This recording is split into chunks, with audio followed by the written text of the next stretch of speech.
एक पेट्रियार्चिकल हेड है वो एक फैमिली का, दलजीत। और कहानी में वो आता कहाँ है, एक ऐसा मोड़ है सर, एक हैपनिंग होगी जहाँ पे जो इस कहानी का मुख्य मतलब जो किरदार कर रहे हैं वो कैरेक्टर को ये मिलेंगे एक मोड़ पे जहाँ उस कैरेक्टर को इनकी ज़रूरत है, और वहाँ ये उनको सपोर्ट करते हैं एज लाइक अ मेंटोर।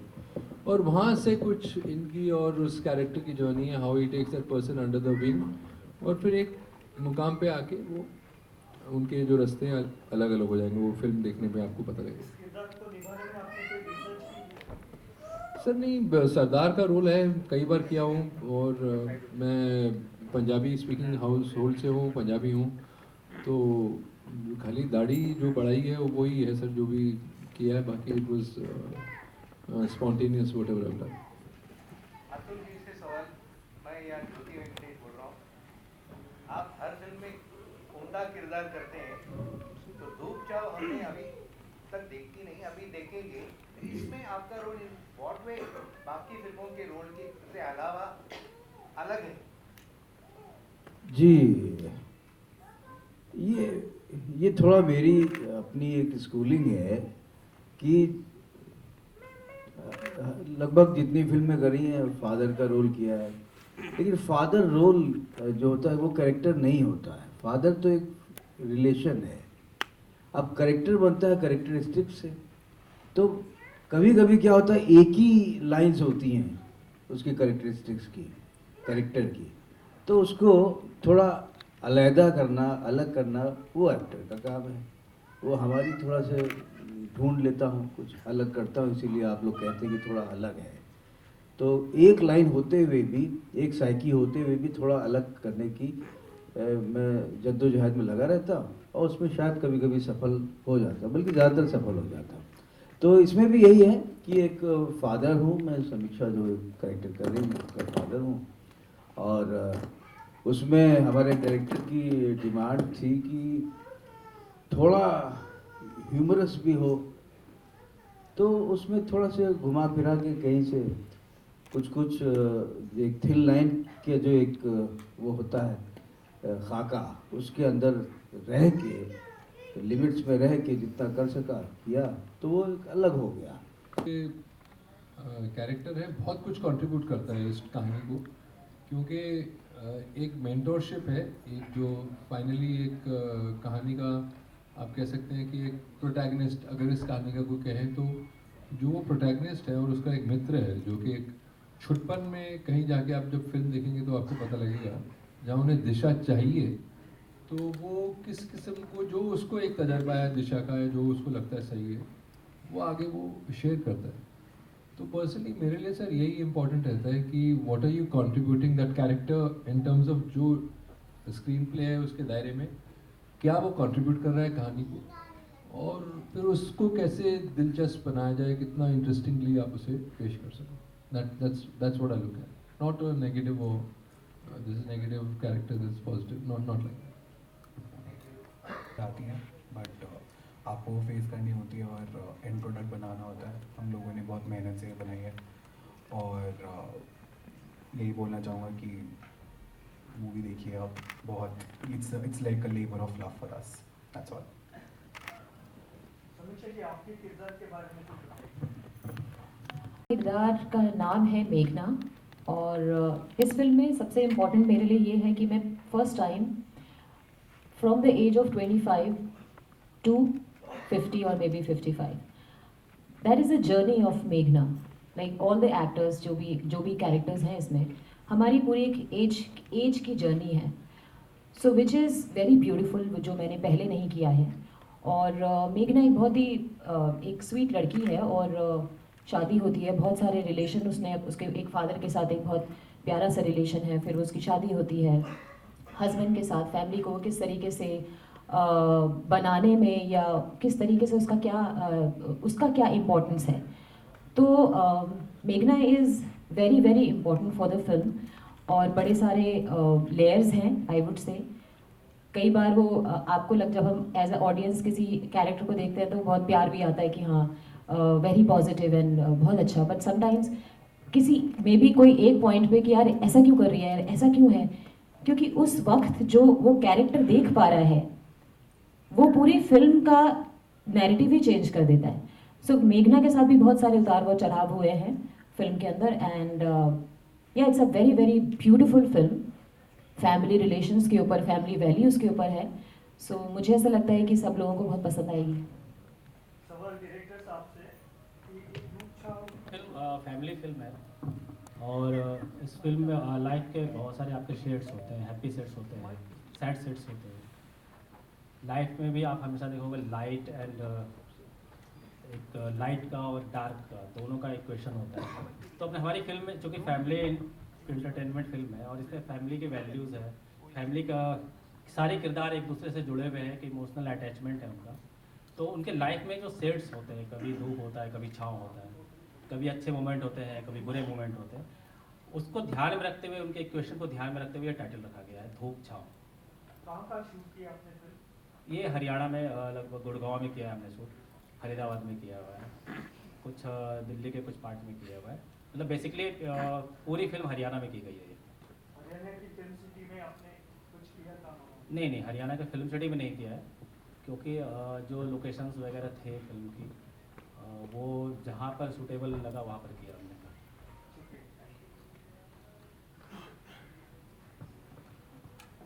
मेरा सवाल एम से है, देख पा रहे हैं?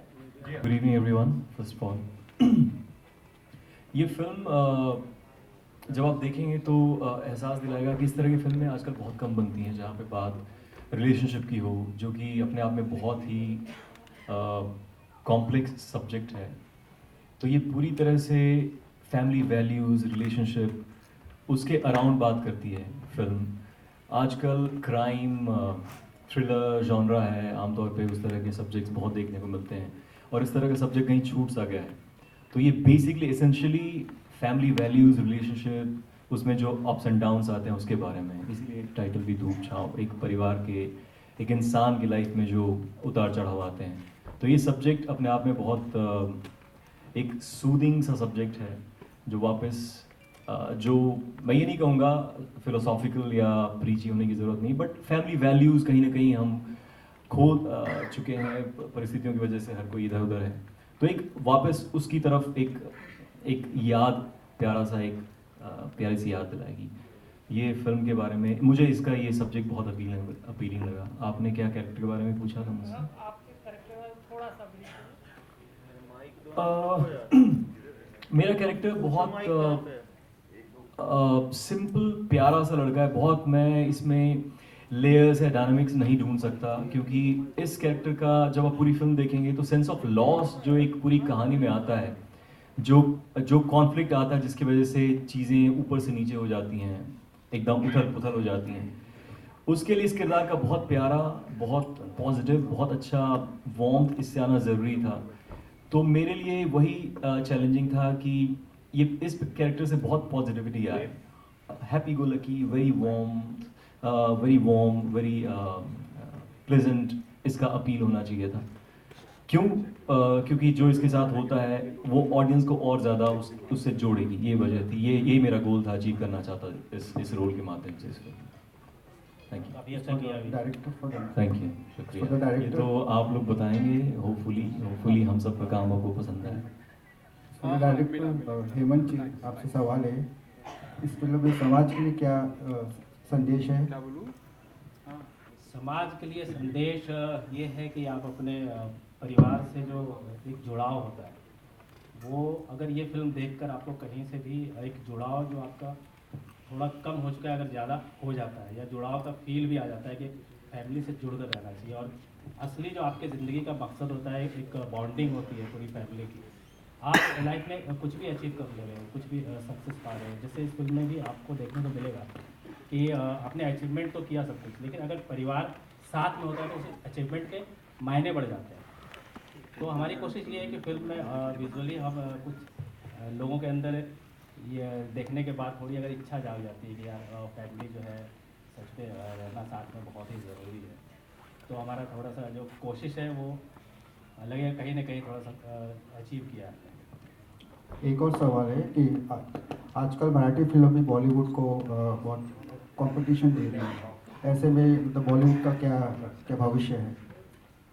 बॉलीवुड का भविष्य देखिए क्या किस हिसाब से आप साउथ की फिल्म है, OTT है, हाँ, हॉलीवुड है, अब तो मराठी फिल्म भी काफ़ी चल रही है। देखिए फिल्में चलती है, कंटेंट चलता है, लैंग्वेज कोई भी हो, इंडस्ट्री कोई भी हो, बॉलीवुड का हमेशा से इतिहास अच्छा रहा है और आगे और भी अच्छा ही होगा। ठीक है, ये टाइम टाइम की बात होती है कि आज आपको लग रहा है कि साउथ और OTT और ये सारी चीज़ें आगे बढ़ रही है, बट जो सच है बॉलीवुड हमेशा से अच्छा रहा है, अभी भी अच्छा है और आगे भी अच्छा रहेगा। एक फेज है, ये फेज बहुत ही जल्दी खत्म हो जाएगा।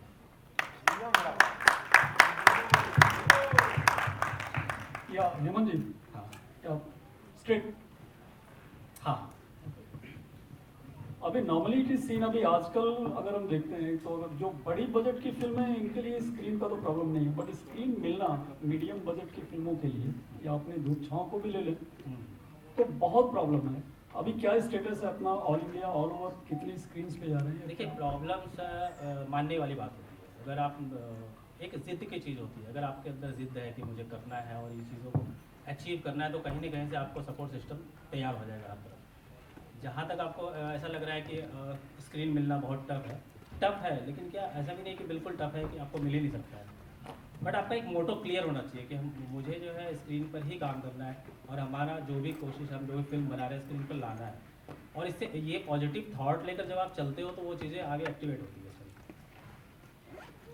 नेक्स्ट सवाल हमारा राहुल जी से। आप एक सीनियर आर्टिस्ट हो, आपने पहले भी बहुत सारी बड़ी बड़ी फिल्में की हुई, अभी तब में और अब में आपको डिफरेंसेस कुछ ऐसा लग रहा है? बिकॉज OTT के आने के बाद या साउथ का इन्फ्लुएंस आने के बाद लोग ऐसा बज़ क्रिएट हुआ है कि बहुत बड़ा इम्पैक्ट आ गया है बॉलीवुड पे, आपका उसमें पर्सनल ओपिनियन?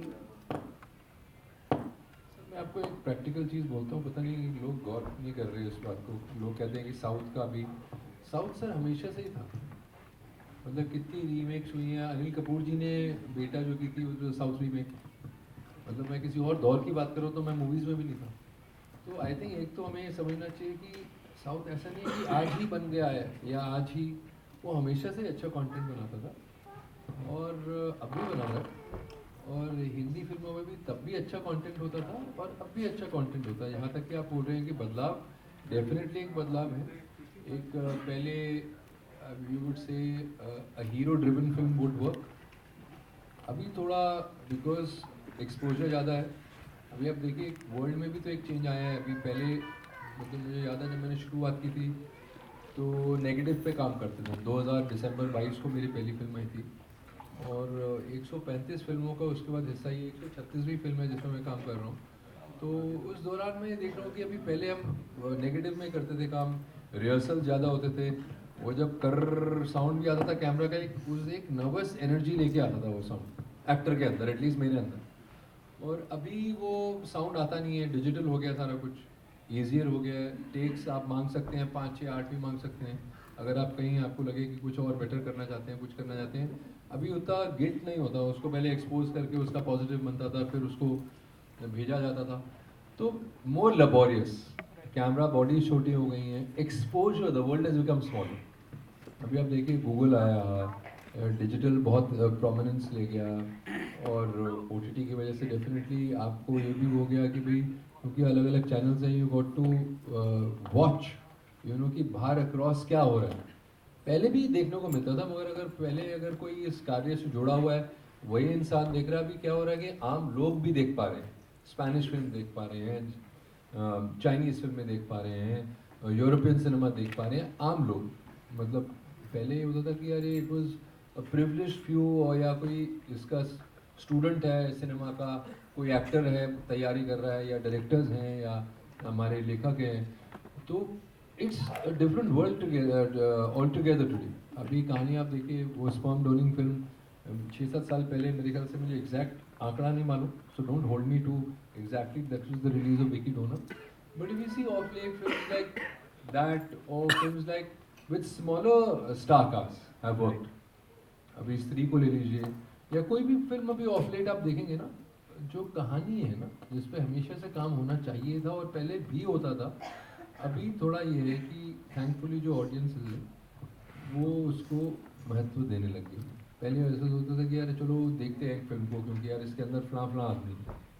अभी थोड़ा ये हो गया कि वो कहानी क्या है उसको भी तवज्जो ज़्यादा मिलने लग गया, और उसकी आई थिंक वजह यही है कि exposure to the globe and to across India also become small. Actually south north ये वो ईस्ट वेस्ट सब है तो एक हिंदुस्तान ही, और यहीं से बन रही हैं फिल्में, और पहले भी बनती थी। अभी वहाँ पे भी मतलब मैंने तकरीबन शायद 33 तेलुगु फिल्में की हैं, 17 तमिल में करी हैं, 17 कन्नड़ में करी हैं, 5 मलयालम फिल्में भी हैं। तो यही इन्हीं को अगर आप जोड़ लें तो 64-65 फिल्में हो जाती हैं। तो मतलब मैं आपको एक एक्चुअल वहाँ पे जाके कार्य करके एक आपको एक्चुअली उसका वो प्रैक्टिकल एक चीज़ बोल रहा हूँ कि ऐसा कुछ भी नहीं है कि यहाँ पे अभी कोई एफर्ट कम कर रहे हैं, इतना ही एफर्ट कर रहे हैं। कौन ऐसा आदमी होगा जो कहेगा कि यार चलिए बहुत ख़राब फिल्म बनाने चलते हैं, बहुत ही ख़राब करना है सबको इसमें, यार प्लीज़ यार अपनी बेस्ट कोशिश करिए। ऐसा कोई नहीं करता है, हर कोई यही चाहता है यार कि अपना बेस्ट बनाए।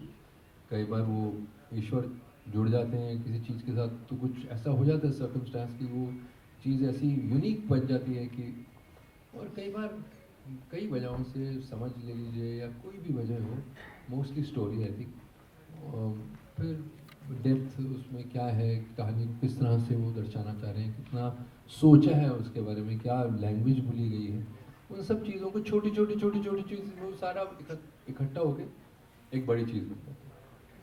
तो फिर नहीं होता फिर वो जहाँ जाना चाहिए उसको नहीं जाता। राहुल जी, पवन भारद्वाज, या सामने सर ये राहुल जी, पोस्टर के बारे में क्या कहना चाहेंगे? जो पोस्टर का जो लुक है, पोस्टर बहुत सारी कहानी बयां करता है, क्या कहना चाहेंगे? उसमें आप बैठे हैं, इसके बारे में क्या कहना चाहेंगे?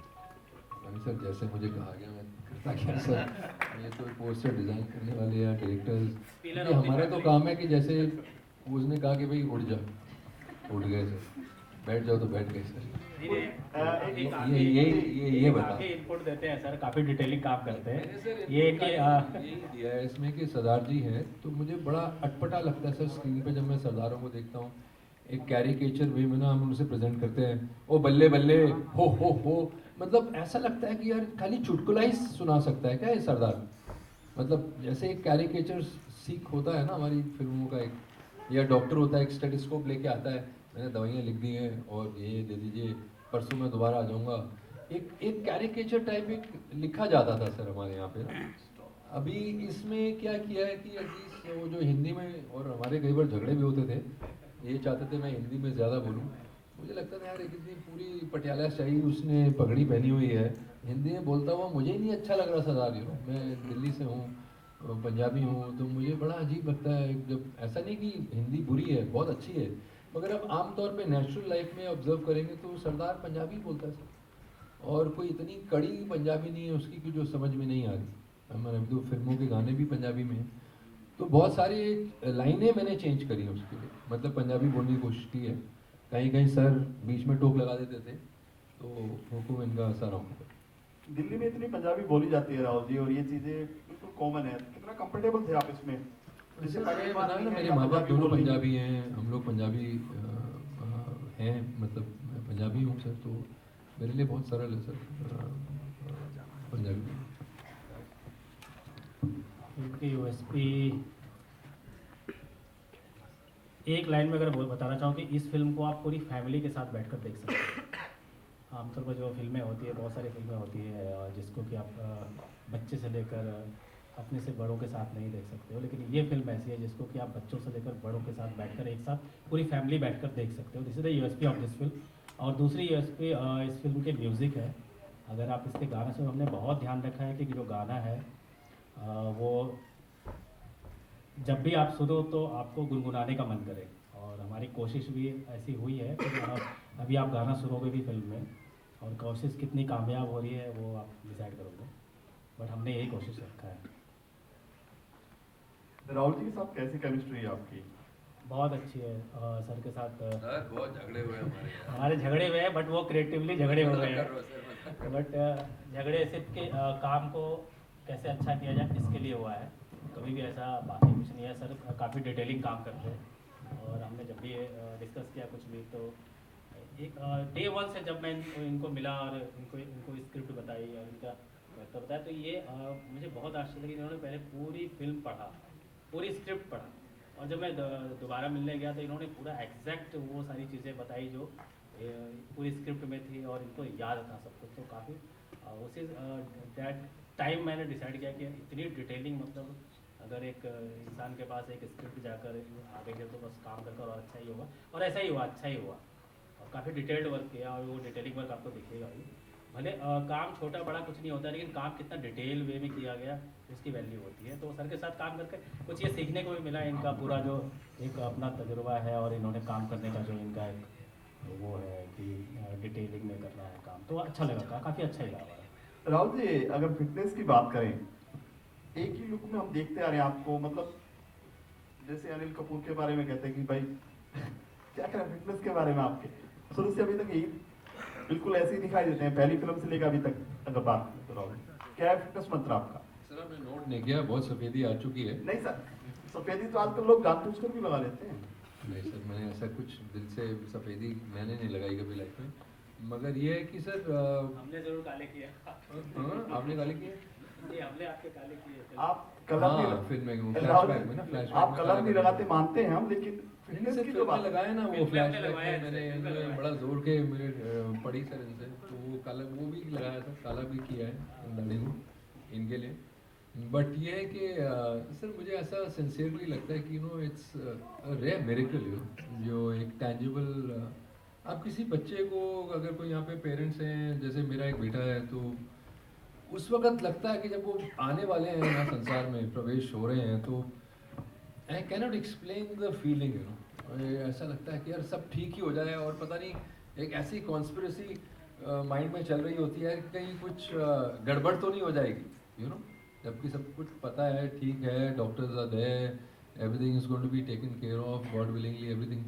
तो मुझे लगता है कि you have to take your experience to that precious life which we were given. अभी हमने लॉकडाउन वगैरह में देखा सर, अभी एक वायरस आया, कौन ये कह सकता है सिंसियरली कि यार मैं मरना ही चाहता हूँ, कोई भी नहीं एक्चुअली। बट ऐसा क्यों होता है कि हम लोग तब रिएक्ट करते हैं कि अरे यार डायबिटीज़ हो गई है यार, अरे वो डॉक्टर ने कहा यार हार्ट में ऐसा स्टेंट लगाना पड़ेगा। So I think better to awaken at a certain stage in your life कि एक बार एकदम झटके से कोई जागे, और छोटा छोटा एक मतलब एक पौधे की तरह है, थोड़ा थोड़ा पानी आप रोज़ देते जाएंगे, एक बड़ा अच्छा दरख्त बन जाएगा आपका जो मजबूत होगा। और आई थिंक एक बहुत बड़ी पूंजी है मुझे, एक जेन्युइनली, ऐसा नहीं कि कहने के लिए, वाकई मुझे एक लगता है कि is the biggest blessing the human body.